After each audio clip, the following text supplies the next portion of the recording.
Hi everyone, I'm Susannah Friedman. Welcome to another Yogi Misfit Session.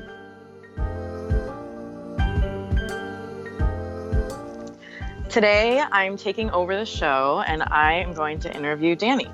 Danni is a yoga teacher in the Bay Area and he is known for classes that are filled with great alignment and lots of humor. Hi Danni. Hi. This is really weird. I know, are you excited to be interviewed on your own show? Yeah, I mean, I guess it's long overdue. Yeah, well, people want to know your answers to the questions that you ask other people, you know? Uh-oh.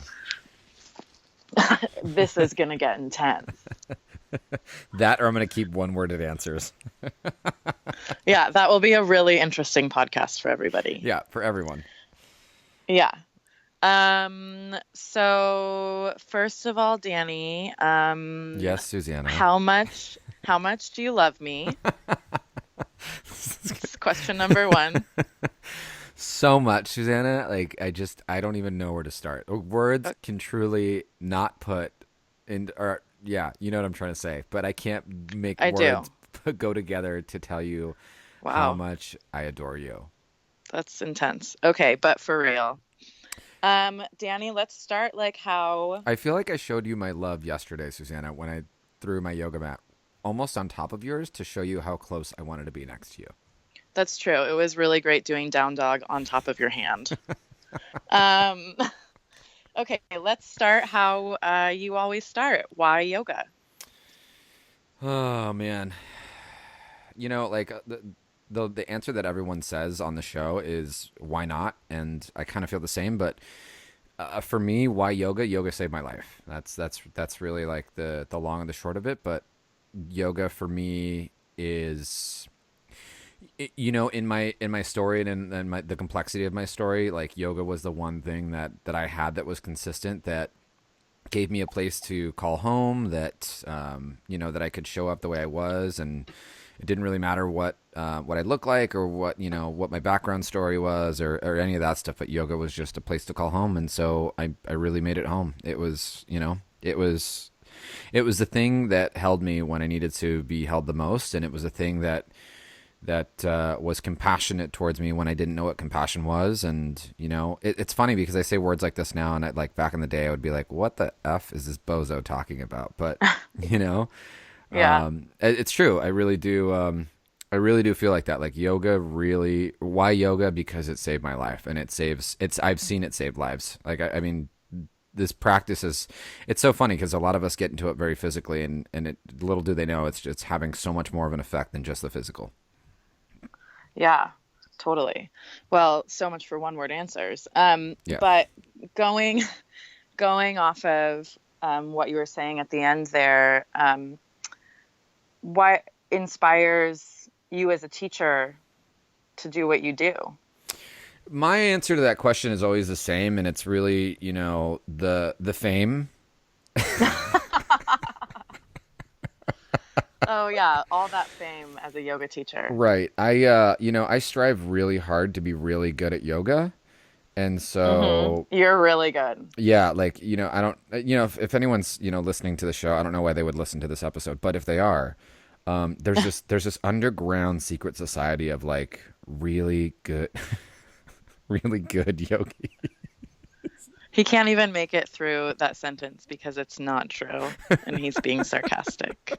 But Oh, really, I know that you're very inspired by your students. You've talked yeah. to me a lot about that, and I was Yeah. wondering if you could say something about that because I think it's really evident in your classes. Yeah, I mean, you know, it was really weird for me at first to tell my students that I love them.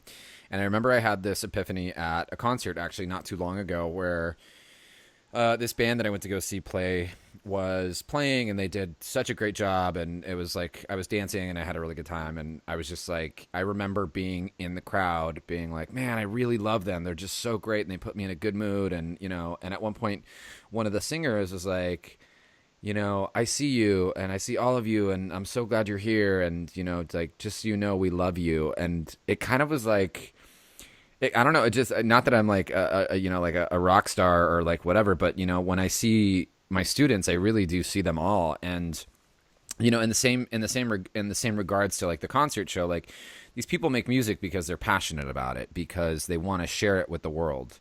And part of that driving factor is knowing that people are listening to it, and and digging it. And it's the same thing with teaching. Like, if it wasn't for my students, I would have nothing to show up to. If it wasn't for my students, I would have no bodies to teach to. If it wasn't for my students, I wouldn't be able to find inspiration. If it wasn't for my students, there wouldn't be a place for me to call home. And I really do. I love my students. I really do. Like each and every one of them, whether they're new or whether they've been with me for, a few years or whatever, but I just truly care. Like there's something that happens to me when I start teaching. Like the moment I start, grounding the class down or getting everyone's attention, it's just nothing else matters in the entire world for, that 90 minutes. And then after that, Right. it's questionable whether I care. No. No, but I know what you mean. I mean, I feel similarly that as soon as I think it's about being present, right? Like what we learn with following the breath, like we get more present as we start leading class. Right. Um, and then that allows us to really be present with the people who are there to um, just learn how to be comfortable in themselves or to just know themselves better. Right. And, the other thing is just being able to connect with other people that are just there, like being able to connect with other Yeah. like-minded people is really awesome. And it's very, Yeah. outside of all jokes aside or whatever, it's super humbling. I think, my students have taught me so much about myself, but mainly, one of the biggest takeaways that I've really started to hone in on teaching is like how really my purpose in teaching is really like my purpose in life, and it's to be of service to others. And I really do mean that wholeheartedly. Like there's a dark side to service as well, like you have to keep all your boundaries and stuff in check, but like just Right. to be, we don't really, the whole like rock star thing that I was saying earlier, it's not about for me anyway, it's not about me putting myself above my students, but it's actually getting underneath them and lifting them up. And I think that that's how we actually come up together, is by supporting them. And it's when I know I've done a good job is like, when my students are just like in it, and when they're feeling it, when they feel good, I feel good. Yeah, absolutely. And also, it's kind of this weird thing as teachers where we're waiting for the day where our students feel comfortable enough to leave in a certain way, Yeah. in terms of getting below them and then lifting them up. But I was wondering if you could talk about, and you don't have to get too personal if you don't want to, but I was wondering if you could talk about why service is such a big deal for you. You do a lot with raising money for different nonprofits, and all the proceeds from your shirts go to charity. And so I was wondering if you could talk about what inspired that. I think I remember one of the first times like being in service. So my story's out there, so there's no secrets really. I don't care what I say to anybody anymore. It's just there, and it's kind of really actually liberating. But Yeah. I remember, my mom was a crazy drunk and druggy. Yeah, she had some really cool moments. She was really awesome as well as really crazy. Yeah. But I remember this one time distinctly as a kid, and we grew up, when we were living with my mom. When my mom wasn't in jail or in prison, rather, we would shop at like swap meets and garage sales, and that's where we got our clothes. We lived on welfare and stuff growing up. Yeah. And so my mom was a professional con artist. Like she actually stole people's identities and, had all these Wow. fake credit cards. Yeah, it's a really interesting story. Like it was, yeah, I had to remember her So different. that's where you get it from. Yeah, totally. Just, just kidding.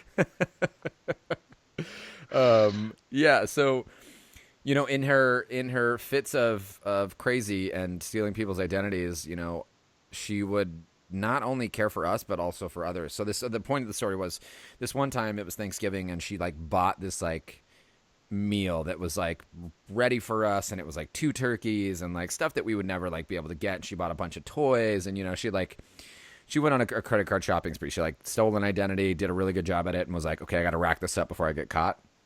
Yeah. And I remember I remember so clearly we finished dinner and my mom was like, here, get in the kitchen and help me. And I was like, what are we doing? We started making sandwiches, like these turkey sandwiches.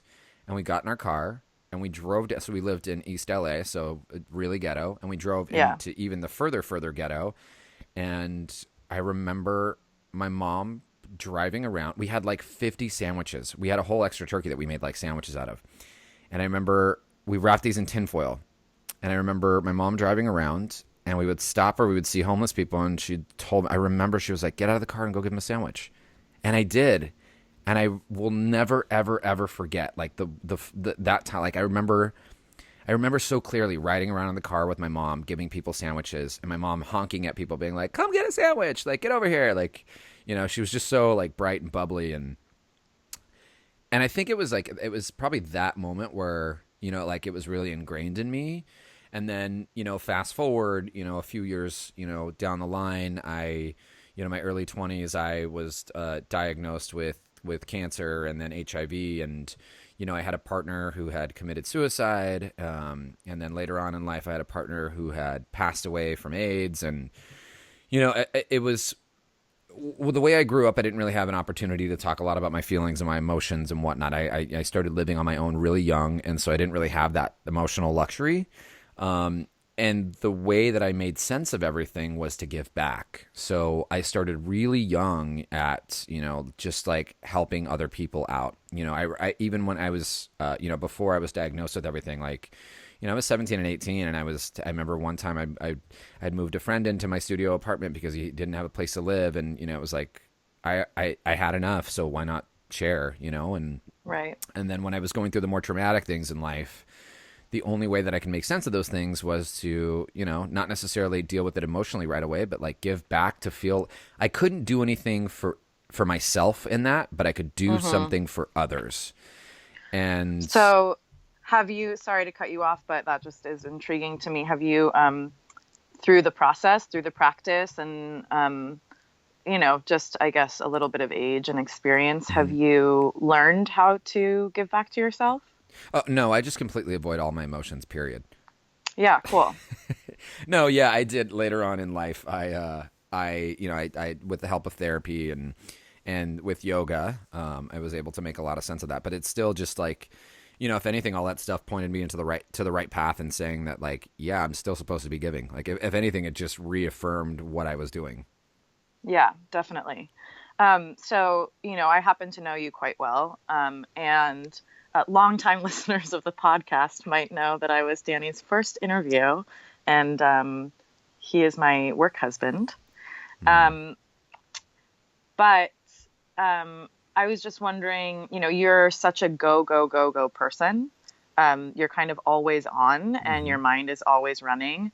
And so it's been interesting, for me as your friend, as your wife, sorry, to to watch you learn how to slow down without feeling guilty about it. And I was wondering if you could speak to that a little bit, just because I think it's a problem that a lot of people have. Like, if you rest feeling like you're not doing enough. Oh man, I mean, and you know me well enough to know that I really sometimes dislike talking about this, but Yep. it needs to be said. Thanks. If there Uh-huh. was video on this, you guys would see the biggest eye roll I have right now. you know, for a long time, I had nothing but drugs and alcohol in my life, and that's really what fueled me. And what people fail to realize is that, although that was really scary and whatnot, and, I got into some really scary situations, but like drugs and alcohol saved my life. Like they kept me going because I had nothing else to go for. And so it's really what kept me alive. And so then I turned on to this yoga thing, and this yoga thing felt really good for me. And, like I do, I go all in and I really give it my all. And also, I knew that, going into yoga, I wanted to get out of the nightlife scene, and so I had to work really hard. And then I have worked really hard. I've only been doing this for about a year full time now, and so in that year, I have taken on a lot of projects and really have just wanted to be not the best in like I want to teach the best yoga, but I want to be the best me I can be doing it. And Absolutely.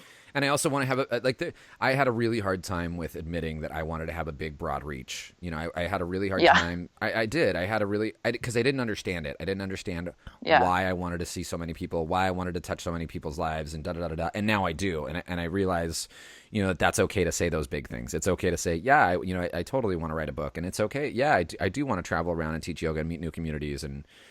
But to answer the question is, you know, I work really hard. I work, you know, probably the hardest that I've ever had in my entire life. And I always have something, you know, going and another idea in the Yeah. fire. And, you know, although sometimes I feel like I lost a lot of time, you know, with the drugs and alcohol. And so now I'm like in this new awesome life and I'm trying to not recover from time, but like just try to get all the things that I want to do done.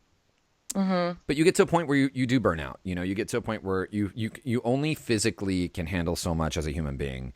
Yeah. And, you know, I kind of I haven't gotten to burnout. I haven't, you know, because I really don't see that side of me. Like I know how to, I just don't do that. I keep going. But I have seen where physical work is taxing on my body and I keep pushing through. And so I think for that, it's, you know, it's like, okay, coming to terms that, you know what it comes back to? It comes back to my students. If I'm going to sit there and show up for my students, I need to be able to be my best self there. And that includes being healthy.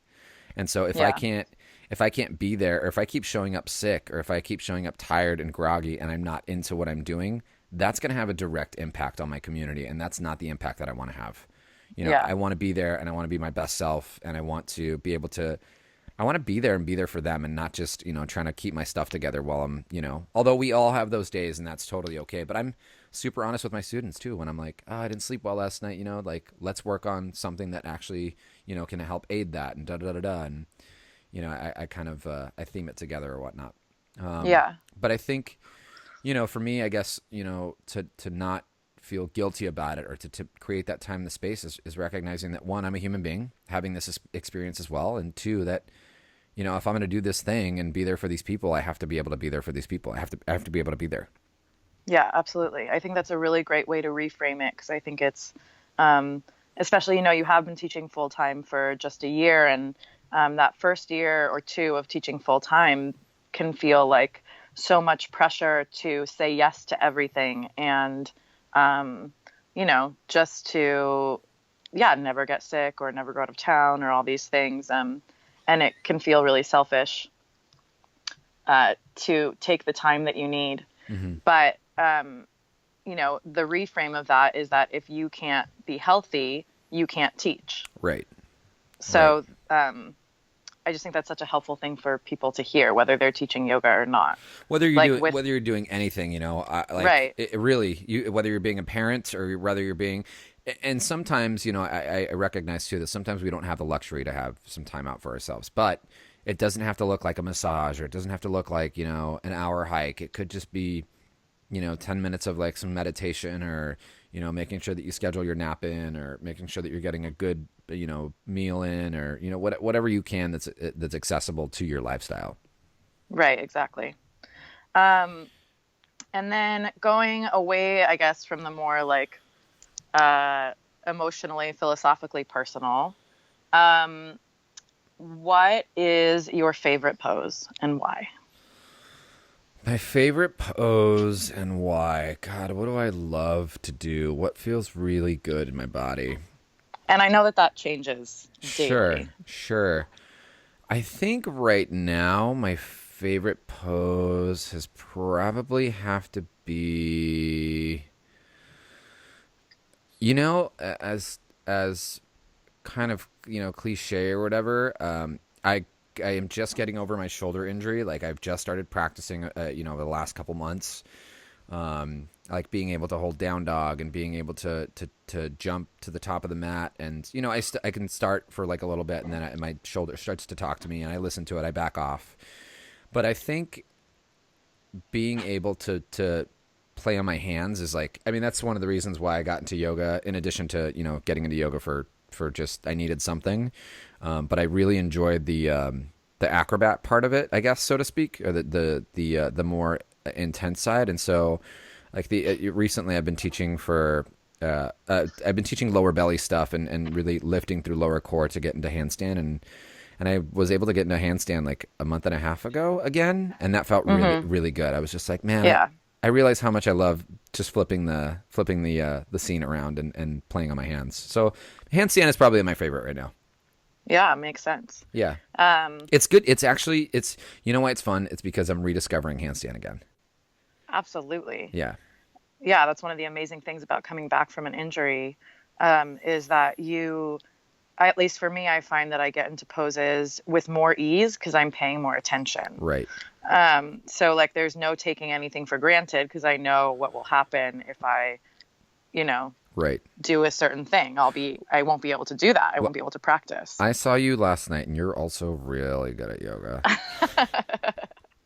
Well, thank you so much. But I also just got over a broken rib a little while ago. Oh yeah, And so I like had to rediscover all these poses as well. So I know what you're talking about. And it's actually in a way like such an amazing gift.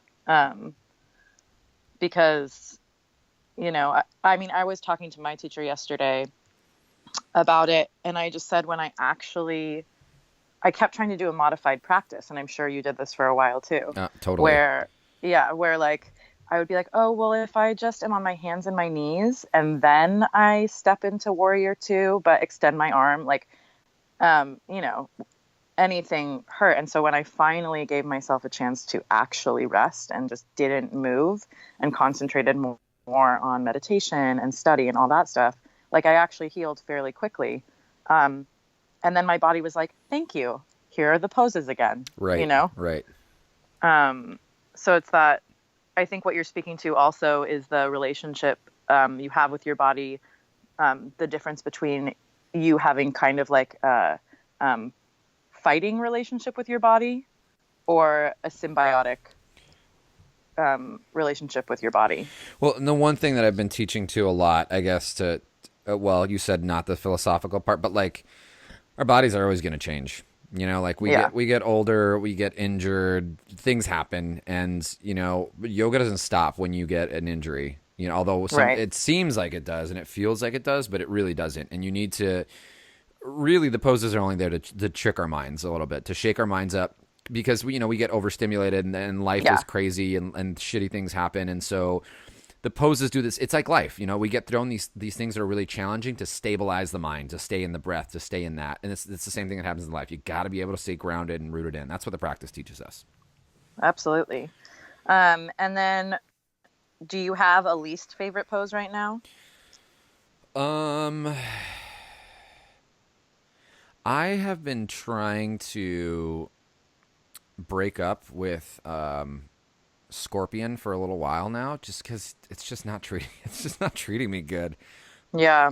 Normally, I love most backbends, but that backbend just destroys You me. guys, you guys aren't getting along right now. You need to take a we're little break. we're really not. I feel like Scorpion's just not listening to my wants and my needs, Yeah. and it's like a one-sided story. And Well, it's a two-sided street. You're probably not listening to Scorpion's wants and needs okay, as wait a well. minute, Susannah, whose team are you on? I'm on the team of yoga. Okay, all right. Ha ha ha ha. Um, Oh man, we're ridiculous. ridiculous. Um, well, Danny, it's been really lovely talking with you. Will you tell everybody where they can find you and what you have coming up? Oh my god, I would love to. All right, so you can find me at www.dannipomplun.com. You can find me on Instagram, Twitter, and Facebook, Danni Pomplun. And what do I have? Will you spell your last name for people? I'll put it in the notes, but it's Pomplun. Perfect. And what do I have coming up? Let's see, I've got a ton of workshops coming up this summer here in San Francisco. So I have the first one is a Happy Hips workshop that's going to be at Yoga Tree Castro. And that one's going to be exploring the Grand Central Station of hips, what is what I like to call. And we'll be pressing into an arm balance. We'll be working Ekapada Galavasana or flying pigeon pose. And then I have another one on arm balances and inversions. And then I have another one on what's the last one? Oh, like a little yogi deep dive. So it gets a little bit into the deeper areas of the practice. I've got a retreat in Costa Rica that has a little bit of a wait list. Actually, Mm-hmm. everything I have coming up is already sold. But that's about. I mean, I have 3 workshops coming up in San Francisco, and then I'm traveling around. I'll be teaching in New York at the end of the summer. I'll be teaching in the Midwest. I'll be teaching down in LA and down in San Diego. And yeah, I've got it. And then I'm teaching in Yoga Trees teacher training this fall. So yeah, there's a lot going on. Danny has a lot in his calendar. Awesome. Yeah, Yeah, Danny always has a lot in his calendar. I know. I know. Um, We have to talk to that Danny. well, we got to talk to him. Danny, thanks so much for coming on to my show, Yogi Misfit Sessions. And thanks for just being so open and honest. And I think people will get a lot out of what you were saying. Thanks for coming up with the idea to have me on my show. Yeah. Your show? Yeah, yeah, yeah. It's your been show, our show. Yeah. What's mine Today is it's our yours. show. Yeah, exactly. That's how it works in the state of California. Oh, man. Okay. Thank you, Danny. Thanks, Susannah. Love you. Love you. Bye.